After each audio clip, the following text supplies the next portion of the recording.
welcome to this week's blog at Bend Like Bamboo. My name's Amanda. This week's blog celebrates state of mind. A very wise friend told me one day that state must always triumph over dialogue, which is so true.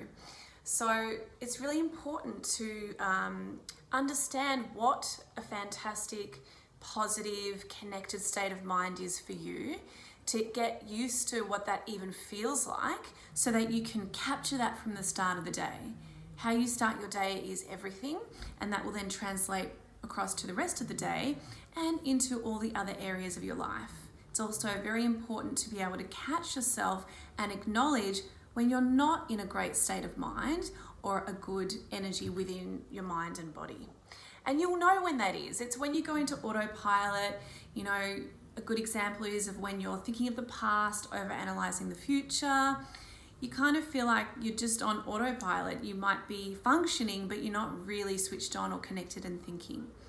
When we are stressed, we tend to go into that mode, and as a result of not being calm and connected, we slip into worst case scenarios, we overthink, and our old fear-based and learned programs come through. And so on the opposite side of that, have you ever noticed how having a fantastic state of mind or an energy within yourself can really triumph over anything else? So practice today letting go of all the details. Maybe you're going through something, you're unsure of what the outcome's going to be, you're not sure how to go about it. Don't worry about it. Just get into a fantastic, great state, because people can feel that energy from you. And when you've got a great state, I think you'll find that everything else that needs to happen will just flow through. So this week's blog celebrates our state of mind, and I do have some tips on morning rituals that will help you to capture a really great, positive, energetic state of mind. And then I want you to practice not only capturing it every day, but holding that state of mind.